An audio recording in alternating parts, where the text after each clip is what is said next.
मैं जन्नत में लेकर जाऊंगा। अब तवज्जो रखना मेरी बात पे, जो मैं बात करना चाहता हूँ आपके ईमान को ताजगी मिलेगी। 14 सदियों के बाद अगर कोई बंदा हुजूर के रोजा की ज़ियारत कर ले वो जन्नती है। 14 सदियों के बाद हम अगर हुजूर के रोजा की ज़ियारत करें तो सारे बगले मारे कि हम जन्नती हैं।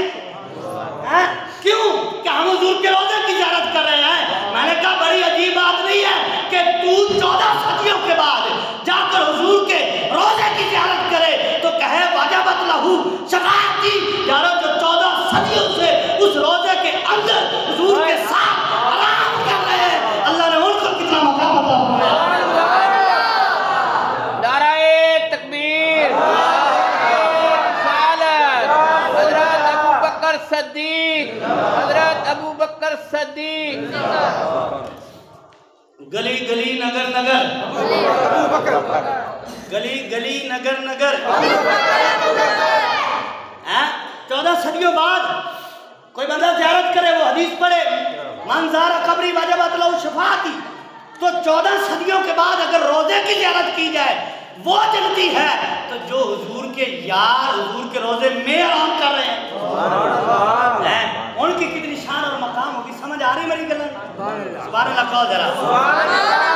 चलिए जो मैं बात कर रहा था गार की थोड़ी सी सैर करते फिर आगे चलते हैं। मैंने कुछ हदीस हजरत सिद्दीक़ अकबर की खिलाफत के वाले से अर्ज़ करनी है। जब हजरत सिद्दीक़ अकबर गार में सरकार की खिदमत में हाजिर हुए, हजरत सिद्दीक़ अकबर गार में पहले गए। ये वाक़या आपने सुना है, मैं थोड़ा सा इशारा करके आगे जाना, कोई पूरा वाक़या मैंने नहीं सुनाना, वाक़या आप सुनते रहते हो उलमा इकराम से। हजरत सिद्दीक़ अकबर गार में गए, तो जो है थोड़ी है तो मैं भी हिल जाना। हजरत सिद्दीक़ अकबर गार में गए, सरकार अलैहिस्सलाम साथ हैं। हजरत सिद्दीक़ अकबर आज करते तो उठा लिया मैं जाता हूँ। अच्छा सिद्दीक़ अकबर गार में गए पहले तो गोया के हुजूर ने फरमाया ऐ अबू बकर आज तूने गार में मेरी जगह बनाई है, कल मैं मज़ार में तेरी बनाऊंगा। और फिर दूसरी बात उलमा साहब याद सुनिएगा कि सरकार ने फरमाया ऐ अबू बकर गार में किसी को मेरे करीब तूने नहीं आने दिया, मज़ार में तेरे करीब मैं नहीं आने दूंगा। सुभान अल्लाह मंडी से फरमाया गार में तूने नहीं करीब आने दिया, मज़ार में मैं नहीं आने दूंगा। और हजरत सिद्दीक़ अकबर ने गार में पहले जाकर ये जमाने वालों को बता दिया कि अगर चाहते हो तो रखना मेरी बात की तरफ, ये जाया नहीं होनी चाहिए। सरकार अलैहिस्सलाम जब गार में सिद्दीक़ अकबर के साथ गए तो सिद्दीक़ अकबर पहले गए, हुजूर बाद में आए। सिद्दीक़ अकबर ने गार को साफ किया, जो सुराख थे उनको बंद किया। और हजरत सिद्दीक़ अकबर ने गार में पहले जाकर जमाने वालों को एक सबक दिया है, जमाने वालों को बताया है कि अगर तुम चाहते हो ना कि हुजूर तुम्हारे दिल में बस जाए, पहले मुझे तो बसाओ। फरमाया तुम चाहते हो कि हुजूर के जलवे हमारे दिल में बस जाए, हुजूर की मोहब्बत हमारे दिल में बस जाए, और मैं पहले मेरी मोहब्बत को बसाओ। जब सिद्दीक़ अकबर की मोहब्बत तुम्हारे दिल में बस जाएगी तो फिर तुम्हारे दिल को वो गार की तरह साफ कर देगी। जब गार की तरह तुम्हारा दिल हो जाएगा साफ, फिर सिद्दीक़ अकबर अर्ज करेंगे। तो फिर जब सिद्दीक़ अर्ज करते हैं ना तो सरकार ना नहीं फरमाते, फिर सरकार है ना नहीं फरमाते। तो इसलिए सिद्दीक़ अकबर ने बताया है अगर हुजूर को चाहते हो तो पहले मुझे बसाओ। जिस दिल में सिद्दीक़ नहीं होते उसमें नबी कभी नहीं आते। फिर यहाँ दूसरी बात देखिए, आपको ये भी पता है कि गार के दरवाजे पर मकड़ी ने जाला बुना और कबूतरी ने अंडे दिए। अब सरकार अलैहिस्सलाम ने ये अल-जामे सगीर के हदीस पाक अल्लामा सूती रहमतुल्लाह अलैह ने फरमाया कि मकड़ी को बुरा ना कहो क्योंकि इसने गार के दरवाजे पे जाला बनाया था। मकड़ी को बुरा ना कहो क्यों कि इसने गार के दरवाजे पे जाला बनाया था, हिफाजत की थी। यारो तो जाला बना के मुख्तसर से वक्त में और कमजोर सी मखलूक, और जाला भी जिसका बिल्कुल कमजोर हो, कुरान भी इसकी बात की गवाही देता है कि उसका जाला भी कमजोर हो, मखलूक भी कमजोर हो, लेकिन हुजूर की हिफाजत के लिए काम आ जाए। सरकार फरमाए इसको बुरा ना कहो। तो जिस सिद्दीक ने सारी जिंदगी हुजूर की हिफाजत की है, जिस सिद्दीक ने सारी जिंदगी हुजूर की हिफाजत की है, अल्लाह ताला ने उस सिद्दीक को कितना मकाम और मर्तबा अता फरमाया। अब देखिए जो मैं बात करने लगा था, हज़रत सिद्दीक अकबर हुजूर अलैहिस्सलाम के साथ गार में है। अब सरकार अलैहिस्सलाम आराम कर रहे हैं, सांप ने हज़रत सिद्दीक अकबर को डंग मारा। वाकया आप सुनते रहते हैं, डंग मारा तो हज़रत सिद्दीक अकबर की आंखों से आंसू निकले और गिरे हुजूर के रुखसार पर। ये दुनिया में दो ही आंसू हैं जो हुजूर के रुखसार पे गिरते हैं, या हज़रत अली का आंसू है या हज़रत सिद्दीक का आंसू है। यही है जो हुजूर के रुखसार पे गिरते हैं। दूसरी बात ये है, मैं तजर्बा आपको एक मैं मिसाल देकर समझाना चाहता हूँ, इसका ताल्लुक कोई नहीं, वो कहाँ हम कहाँ हैं। अच्छा, अब अगर कोई ऐसे बैठा हो तो बंदे के निकले आंसू, मेरी तरफ तवज्जो रखनी है, ये देखने से मसला समझ आएगा। ऐसे बैठा हो कोई, बंदे का निकला आंसू, तो कहाँ गिरेगा? पहले आएगा अपने रुखसार पे, किसी के रुखसार पे नहीं, पहले आएगा अपने रुखसार पे, फिर आएगा दाढ़ी शरीफ में, फिर दाढ़ी शरीफ से अगर ज्यादा आंसू है तो फिर बंदे के जिस्म पे आ जाएगा, कपड़े पे आएगा, किसी पे गोद में नहीं गिरता। तो हजरत सिद्दीक अकबर का आंसू जो गिरता है तो वो अपने रुखसार पे नहीं, हुजूर के रुखसार पे जाता है। ये भी कभी मसला समझो ना कि ये मसला क्या है, ये सूफिया की बोली है, ये ऐसे नहीं समझ आता, ये सूफिया की बोली है। सूफिया फरमाते हैं कि हजरत सिद्दीक अकबर जो है ना, वो जब आंसू निकला, सिद्दीक अकबर ऐसे नहीं बैठे थे, सरकार आपकी गोद में थे, हजरत सिद्दीक अकबर ऐसे हुजूर की ज़ियारत कर रहे। इस बात को कभी समझे तो सही, वो हुजूर की ज़ियारत कर रहे थे, फिर आंसू निकला क्यों? दर्द की वजह से नहीं। हजरत सिद्दीक अकबर दर्द की वजह से नहीं रोए कि उनको सांप ने डंक मारे आप रोने लगे, ऐसी बात नहीं है। आप कहेंगे ये कैसे हो गया, हम तो यही सुनते रहते हैं कि डंक मारा सांप ने आपको, वो आंसू निकला तो दर्द की वजह से निकला। मैंने कहा ये दर्द की वजह से नहीं निकला।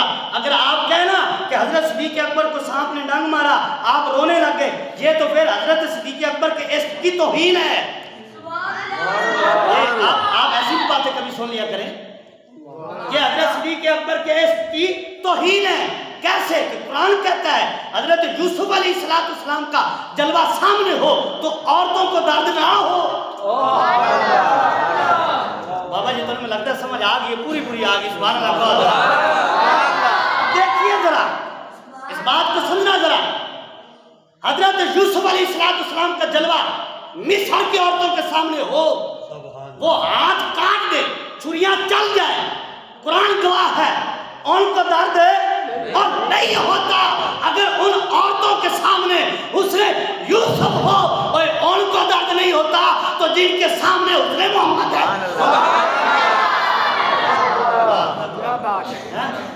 और हजरत यूसुफ अलैहिस्सलाम को देखने वाली औरतों को तो दर्द ही ना हो, वो हाथ काट दे, छुरियां चल जाए, दर्द नहीं महसूस होता तो जिनके सामने उसने मोहम्मद है, उसने यार है। और फिर थोड़ी देर नहीं, 3 दिन 3 रातें, 3 दिन और 3 रातें हुजूर को देखा तो वो सांप के डंक की वजह से उनको दर्द हुआ और दर्द नहीं हुआ। फिर आप कहेंगे रोए क्यों? तो रोए इसलिए कि जब सांप ने मारा ना डंक तो आपने महसूस किया कि कहीं इस ये तवज्जो रखना यार, बिल्कुल मेरी तरफ तवज्जो रखिए, बच्चे बड़ा तंग कर रहे हैं, या तो इनको बाहर भेज दे या फिर बंदा इनको बिल्कुल आराम से बिठा दे, बिल्कुल सारी रूहानियत की जो तबाही जो है मुझे उठा रहे। अब तो जो मेरी तरफ रखे, जो आगे आगे बैठे जरा कीजिए सुभान अल्लाह। पहुंचा था और क्या मसला में बात कर रहा था और क्या बात थी, तो अल्लाह तआला जरा समझिएगा। हजरत सिद्दीक अकबर रज़ी अल्लाह तआला अन्हु रोए क्यों? दर्द नहीं हुआ तो फिर रोए क्यों? फिर वो रोए क्यों? तो रोए इसलिए कि उनके दिल में ये ख्याल आया कि जब ये सांप ने मारा है मुझे डंग, तो इसके जहर के असर की वजह से कहीं मैं फौत ना हो जाऊं और हुजूर से मेरी जुदाई ना हो जाए, तो आंसू इसलिए निकले हैं और दर्द की वजह से नहीं रोए, दर्द की वजह से नहीं रोए। अच्छा फिर आगे थोड़ा सा चलिए, चलाएं बात या खत्म करें? चलाएं तो सुभान अल्लाह। अब जब हजरत सिद्दीक अकबर वहां से 3 दिन रहे, सरकार की खिदमत में हाजिर है, फिर वहां से आगे चल के मदीना गए, तो मदीना वाले कहते हैं वो हजरत सिद्दीक अकबर के हाथ चूमने लग गए।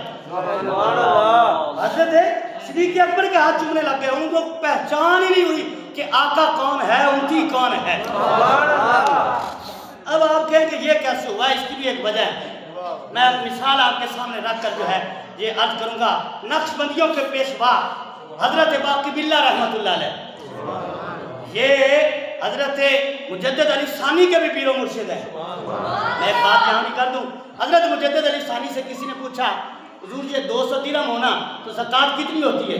फरमाया तूने इश्क का मसला पूछना है, तरीकत का मसला पूछना है या शरीयत का पूछना है? अब मुरीद भी कोई खास था, उसने कहा हुजूर तीनों ही बता दो। फरमाया तीनों बताने तो फिर सुन। फरमाया अगर तू शरीयत का मसला पूछना है तो फिर वो ये है कि जो 40वां हिस्सा जो है ना वो ज़कात दे दे, 5 दिरहम जो है उसमें से ज़कात दे दे अल्लाह की राह पे। और अगर तूने तरीकत का पूछना है ना तो फिर तरीकत का मसला ये है 195 दे दे, 5 रख ले। अच्छा उसने कहा जी फिर इश्क का भी बता दे।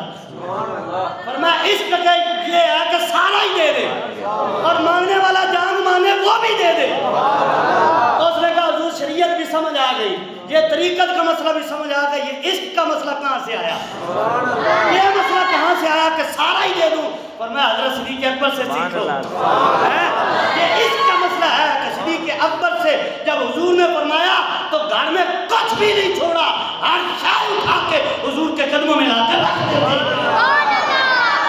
हर शाय हुजूर के नाम पे कुर्बान कर देते हैं। फरमाया ये इश्क का मसला है। अल्लाह अकबर। हजरत सिद्दीक़ अकबर को पहचान ही कोई नहीं।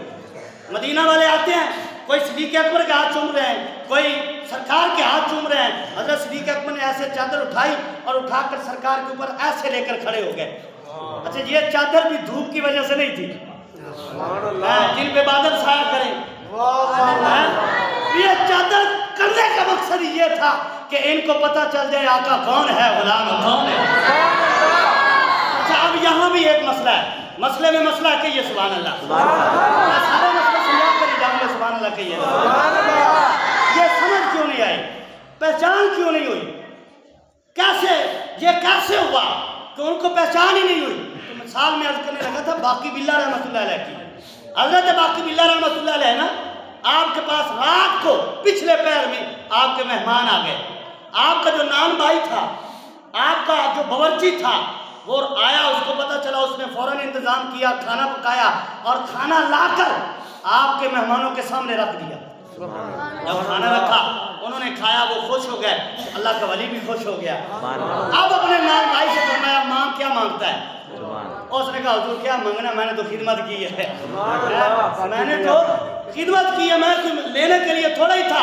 अब आगे ना वो थोड़े से करम उनका जो है, वो रहमत जो है, वो उनके अंदर के जो जज्बात थे अल्लाह के वली के जोबन में आ गए। और मैं तू मांग क्या मांगता है, मांगे क्या मांगता है? उसने कहा हुजूर मैंने क्या मांगना है? और मैं नहीं तू मांगे।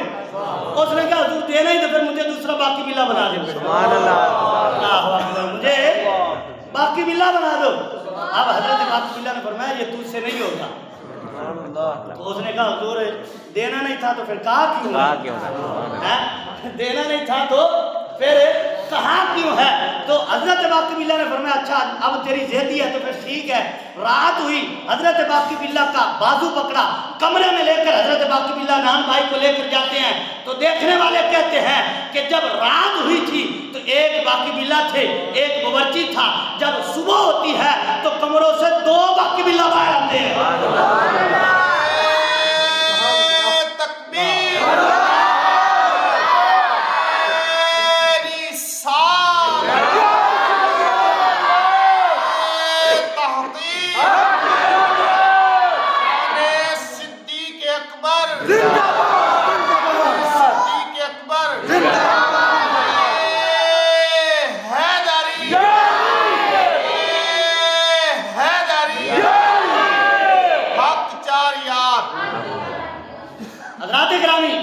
हजरत बाकी बिल्ला रहमतुल्लाह अलैह अपने नान भाई को कमरे में लेकर जाएं, तवज्जो फरमाएं।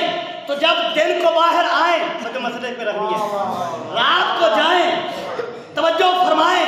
हजरत बाकी बिल्ला नक्शबंदियों के पेशवा और फिर नक्शबंदियों के पीर हजरत सिद्दीक़ अकबर है जी। नक्शबंदी सिलसिला जो हजरत सिद्दीक़ अकबर से चलता है, बाकी 3 सिलसिले हजरत अली और मुर्तज़ा से चलते हैं। फिर कमाल की बात देखें, 3 सिलसिलों के पेशवा हजरत अली हैं, नक्शबंदियों के पेशवा हजरत सिद्दीक़ अकबर हैं, हजरत अली 3 कादरी सिलसिले के पेशवा हजरत अली और मुर्तज़ा, हजरत सोहरवर्दी सिलसिले के पेशवा हजरत अली और मुर्तज़ा, चिश्ती सिलसिले के पेशवा हजरत अली और मुर्तज़ा। ये तीनों सिलसिले के पेशवा हजरत अली हैं और हजरत अली के पेशवा हजरत सिद्दीक़ अकबर हैं। हजरत अली के पेशवा भी तो हजरत सिद्दीक़ अकबर है, हजरत अली के इमाम भी तो हजरत सिद्दीक़ अकबर है। हजरत बाकी बिल्ला एक रात में तवज्जो फरमाए तो कमरे से 2 बाकी बिल्ला निकले। रात को गए एक मुअज्जी एक बाकी बिल्ला, जब बाहर आते हैं दिन होता है तो देखने वालों ने देखा कि दोनों की शक्लें एक जैसी हैं। यारो जब बाकी बिल्ला एक रात में अपने मुरीद पर तवज्जो करते हैं तो बाकी बिल्ला बन जाते हैं, तो वो 3 दिन और 3 रातों में जो सरकार ने अपने यारे दार सिद्दीक़ अकबर पे जो तवज्जो फरमाई होगी, उनके अनवार का आलम क्या होगा, उनके अनवार का क्या आलम होगा।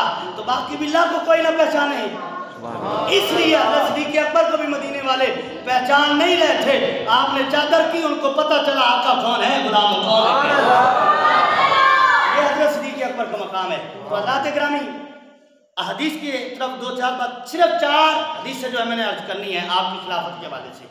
आप पहले खलीफा हैं और आपकी खिलाफत पे किसी को शक नहीं है।